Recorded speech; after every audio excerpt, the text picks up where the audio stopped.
안녕하세요. 오늘 이 아침에 함께 나와 하나님 앞에 기도하시는 우리 성도님들을 환영합니다. 오늘 벌써 목요일인데요. 이번 주도 이제 절반이 지나고 이제 3일도 채 안 남아서 이제 주일에 있을 이 대통령 선거가 바로 코앞에까지 다가왔습니다. 우리 성도님들 열심히 기도하시고요. 저도 이제 사실은 선거권이 없기 때문에 이 투표에 참여할 수는 없지만 대통령 선거에 함께 참여하시는 모든 분들이 하나님이 주시는 귀한 감동을 통해 이번에 좋은 대통령을 뽑게 되고 또 그로 인해서 이 아르헨티나가 하나님 앞에 돌아오게 되는 귀한 계기가 되게 해달라고 하나님 앞에 열심으로 기도하시는 우리 성도님들 다 되시고요. 또 오늘도 하나님께서 우리를 인도하시고 우리 호흡과 우리의 생명의 주관자 되시는 그 놀라운 은혜가 우리 성도님들에게 가득해서 정말 이 세상이 지금도 하나님의 자녀들을 우리들을 나타나기를 바라는 그들의 고통과 그들의 아픔에 큰 위로와 큰 말씀과 그리고 또 진정한 구원의 역사를 우리를 통해 보이시는 하나님의 큰 능력의 역사가 우리 성도님들 안에 가득하시기를 간절히 축원드립니다. 다 같이 사도신경으로 우리의 신앙을 고백하시면서 2023년 11월 16일 목요일 아침 기도회를 하나님께 드리겠습니다.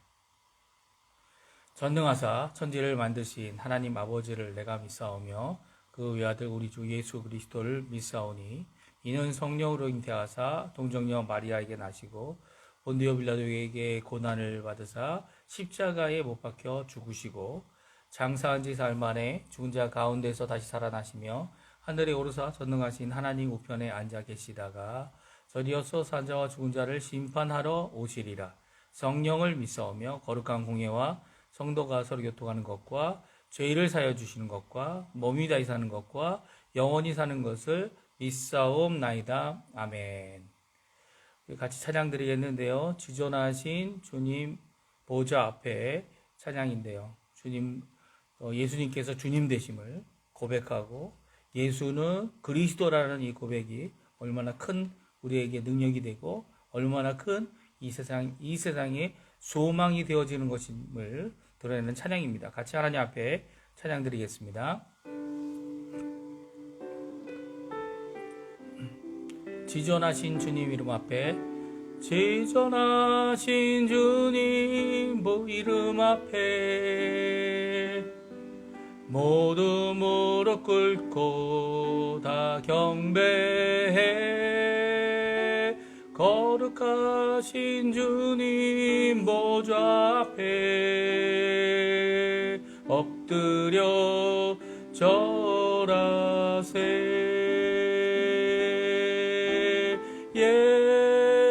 예수는 그리스도 예수는 주 하나님의 영으로 경배 드리리. 다시 한번 부릅니다. 지존하신 주님 이름 앞에 지존하신 주님 이름 앞에 모두 무릎 꿇고 다 경배해 거룩하신 주님 보좌 앞에 엎드려 절하세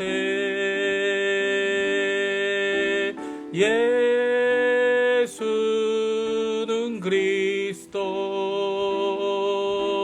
예수는 주 하나님의 영으로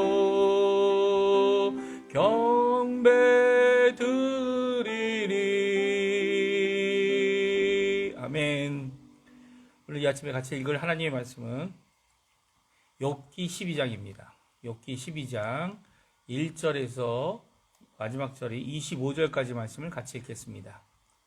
욥기 12장 1절에서 25절까지 말씀입니다. 같이 읽습니다. 욥이 대답하여 이르되 너희만 참으로 백성이로구나. 너희가 죽으면 지혜도 죽겠구나. 나도 너희같이 생각이 있어 너희만 못하지 아니하니 그 같은 일을 누가 알지 못하겠느냐.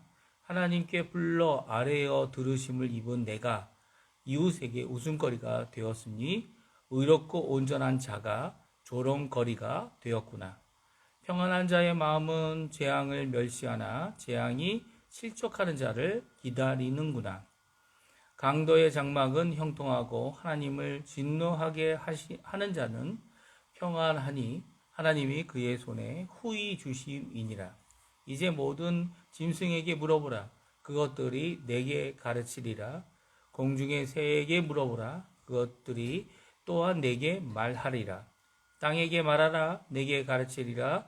바다의 고기도 내게 설명하리라. 이것들 중에 어느 것이 여호와의 손이 이를 행하신 줄을 알지 못하랴. 모든 생물의 생명과 모든 사람의 육신의 목숨이 다 그의 손에 있느니라. 입이 음식의 맛을 구별함 같이 귀가 말을 분간하지 아니하느냐. 늙은 자에게는 지혜가 있고 장수하는 자에게는 명철이 있느니라. 지혜와 권능이 하나님께 있고 계략과 명철도 그에게 속하였나니 그가 허르신즉 다시 세울 수 없고 사람을 가두신즉 놓아주지 못하느니라.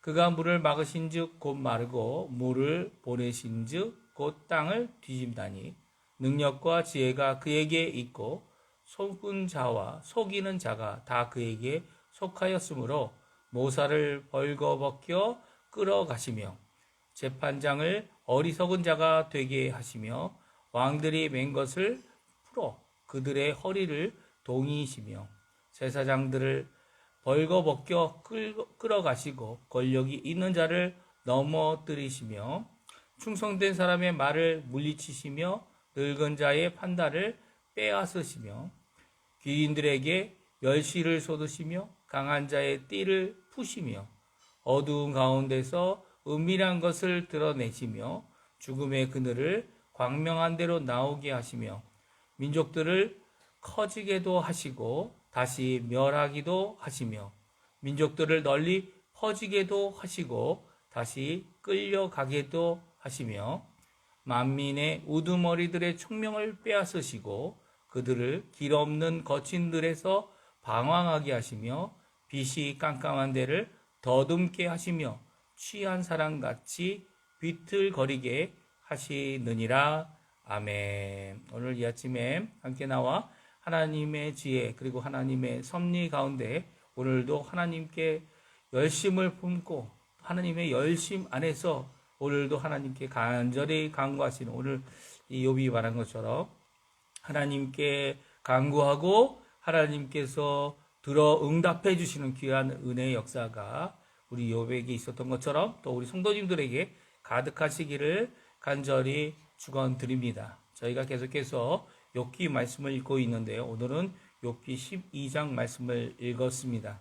어제 11장에서는 저희가 읽은 11장에서는 소말이라는 욥의 세 번째 친구가 이 욥을 향하여 욥의 죄악을 책망하고 그리고 그 죄악을 책망한 것에 대하여 욥이 오늘 대답하고 있습니다. 그러니까 오늘 12장, 내일 13장 욥이 소말에게 대답하는 것뿐만 아니라 또 소말의 이런 것을 들음으로 하나님 앞에 간구하고 기도하는 욥이 말한 내용이 오늘 12장과 내일 13장에 기록되어져 있는 것입니다. 오늘 욥이 소말에게 이 대답하는 이 내용을 들어보게 되면 상당히 공격적인 언어를 공격적인 강한 대답을 하고 있는데요. 그 이유가 무엇입니까? 우리 2절, 3절, 4절을 읽어보면 그 이유가 그 안에 나와 있는데요. 우리 같이 한번 읽어보겠습니다. 2절, 3절, 4절입니다. 너희만 참으로 백성이구나. 너희가 죽으면 지혜도 죽겠구나. 나도 너희같이 생각이 있어 너희만 못하지 아니하니 그 같은 일을 누가 알지 못하겠느냐. 하나님께 불러 아뢰어 들으심을 입은 내가 이웃에게 웃음거리가 되었으니 의롭고 온전한 자가 조롱거리가 되었구나. 아멘. 그렇습니다.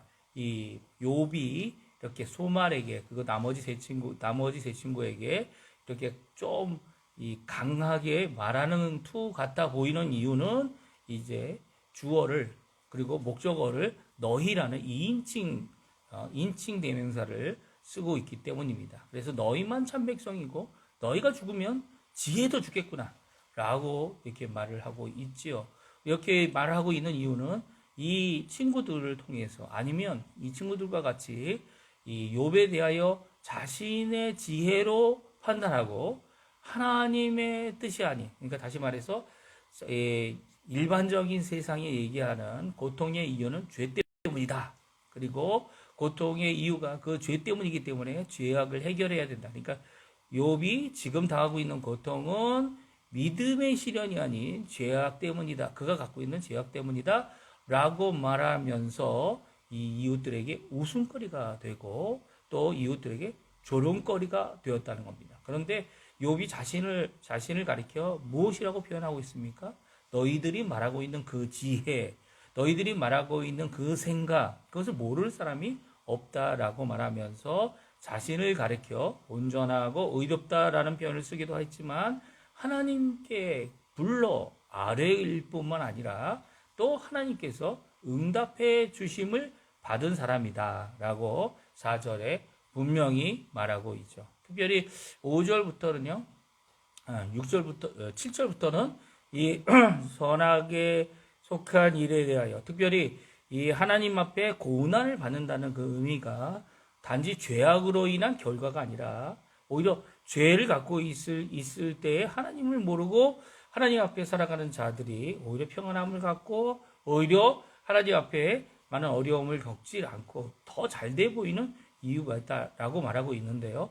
5절, 6절 말씀을 같이 한번 또 읽어보겠습니다. 5절, 6절입니다. 평안한 자의 마음은 재앙을 멸시하나 재앙이 실족하는 자를 기다리는구나. 강도의 장막은 형통하고 하나님을 진노하게 하는 자는 평안하니 하나님이 그의 손에 후히 주심이라. 아멘. 그렇습니다. 강도가 왜 형통하고 그리고 하나님을 진노하게 하는 자가 평안하는 이유가 무엇입니까? 이유는 오늘 성경은 하나님께서 그들에게도 후히 주시고 계시다는 겁니다. 사실 그래서 평안하다 해서 그 사람이 악인이 아니다. 그리고 그 형통하다 해서 그가 강도처럼 도둑질하고 다른 사람을 해하는 자가 아니다. 라고 생각하는 것은 큰 잘못이라는 것이죠. 그리고 고난을 당하고 있는 사람은 고난이 모든 그의 죄로 인한 결과다. 라고 이야기하는 것도 잘못된 것이다라는 것을 분명히 말하고 있습니다. 왜 하나님께서 그들의 손에 후히 주시고 계십니까? 후히 주시고 있는 이유는 바로 하나님의 일반 은총 때문이죠. 그러니까 일반 은혜 때문입니다. 일반 은혜는요, 하나님께서 창조하신 이 모든 세계가 하나님의 창조하심을 받아서 그 창조하심으로 완성된 이 세계 안에 모든 것을 주관하시고 모든 것을 다스리실 뿐만 아니라 더 나아가서는 모든 것을 붙들어 주시고 보존하시며 또 그것에게 필요한 모든 것을 공급해 주시는 것, 그것이 바로 하나님의 섭리, 하나님의 일반 은혜이기 때문입니다. 그래서 예수님께서도 말씀하셨죠. 삼상보훈에서 하나님은 온전하신 하나님이신데 그 온전하신 하나님 아버지, 우리가 섬기고 있는 하나님 아버지는요, 선인에게 또 악인에게 해와 비를 동일하게 주시는 분이다 라고 말씀하시면서 모든 하나님의 생명함으로 공급을 받은 모든 것들을 지금도 보존하고 계시고요. 그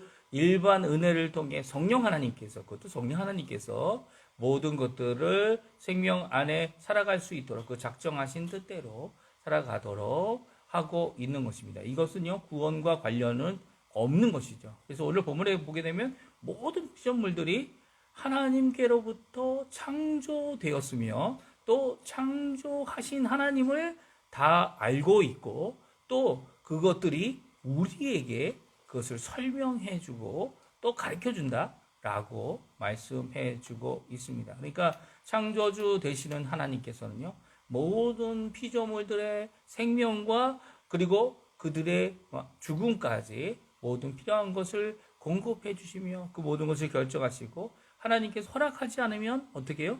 이 참새 한 마리도 땅에 떨어지지 않도록 하시는 것, 이것이 바로 하나님의 일반 은혜 가운데 주어지는 하나님의 섭리이고, 하나님의 또한 작정하신 모든 것에 이루음이 있다는 것이죠. 그래서 그 가운데 강포로 다른 사람의 것을 빼앗는 이 강도들이 형통해 보이는 것이고요.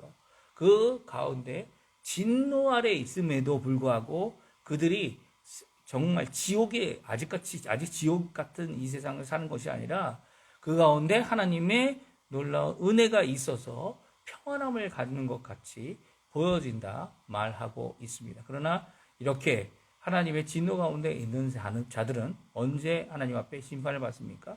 바로 예수 그리스도께서 다시 오실 그때에 하나님의 심판을 받아 하나님의 그 처벌로 영원한 영벌을 받게 되는데요. 그것이 바로 지옥이라 우리가 표현하는 것입니다. 지옥은 사단과 마귀와 그리고 또 하나님을 대적하는 모든 자들, 이 사단과 마귀를 따라가는 모든 악한 세력들이 심판받을 것이고요. 그리고 영벌을 받는 것이며, 그리고 더 나아가서는 그곳에는 없는 것이 있다면 바로 하나님의 은혜가 없습니다. 하나님의 은혜가 없어서 그들이 당하는 고통과 아픔은 정말 영원한 것이 되어진다. 이렇게 성경은 우리에게 말씀해 주고 있죠. 사실 온 자연이 말하고 우리에게 가르쳐 주는 이 모든 것들, 그것은 모든 생명, 하나님께서 주권자이시고 창조주일 뿐만 아니라 주권자 되시는 분이다라는 것을 잘 알고 우리에게 가르쳐 준다라고 8절과 9절과 10절에 말씀하고 있는데, 우리가 8절, 9절, 10절 같이 한번 읽어보겠습니다. 땅에게 말하라, 내게 가르치리라. 바다의 고기에도 내게 설명하리라. 이것들 중에 어느 것이 여호와의 손이 이를 행한 줄을 알지 못하랴. 모든 생물의 생명과 모든 사람의 육신의 목숨이 다 그의 손에 있느니라. 아멘. 그렇습니다. 이 자연 모든 것들이 하나님이 이 생명을 주신 참 주인이신 것을 우리에게 가르쳐 줄 것이고, 또 그뿐만 아니라 그의 손에 우리 인간의 모든 생명도 달려 있다라는 것을 알게 해 줄 것이라는 거죠. 그렇게 하나님께서 모든 것을 다 알려주는 이 피조 세계의 모든 생명체들이 우리에게 주고 있는 교훈이 하나 더 있습니다. 그것은 이제 일반 인종이 아니고 일반 은혜가 아니고요, 특별 은혜로 하나님 앞에 구원받은 하나님의 자녀들이 나타나기를 기다리고 있는 것이 이 온 피조 세계라고 로마서 8장에 말씀해주고 있죠. 사실 로마서 8장에 보게 되면 탄식하는 분이 나오십니다. 그분은 바로 성령 하나님이신데 우리를 위해 탄식을 하십니다. 하나님의 자녀들이 하나님 앞에 무엇이라 기도할 줄 모르고 어떻게 삶을 살아야 될지 모를 때에 우리 대신 우리 안에서 우리를 위하여 중보 탄식하시는 보혜사 성령님께서 우리를 위해 탄식하고 계시고요. 그것은 우리의 구원을 이루어내는 귀한 은혜의 길을 견인하시는 귀한 역사고요. 또 탄식하는 것이 있습니다. 바로 이 온 피조 세계가 모든 하나님이 창조하신 것들이 탄식하고 있죠. 그 탄식하는 이유가 무엇입니까? 그들이 죽음이라고 하는 허무한데 굴복하고 있는 이 피조 세계로 인하여 이제는 하나님의 예수 그리스도를 자신의 구주로 영접할 뿐만 아니라 이 부활의 능력이신 성령 하나님의 능력을 받아들여, 성령 하나님을 받아들여 나의 삶을 거룩한 성전으로 나의 삶을 주님이 원하시는 부활의 새 생명의 역사를 체험하는 자들. 그러니까 이미 죽음이라는 것을 뛰어넘은, 이제 죽음이 이제 죄의 결과가 아니라 죽음이 하나님이 원하시는 구원의 완성의 그 길목으로, 영화의 길로 가는 그 길을 가는 자들인 것을 드러내는, 이게 이제는 죽음이 아니라 그 죽음을 이기신 예수 그리스도의 그 부활을 체험하며 살아가는 하나님의 자녀들이 나타나기를 간절히 통곡하며 탄식하며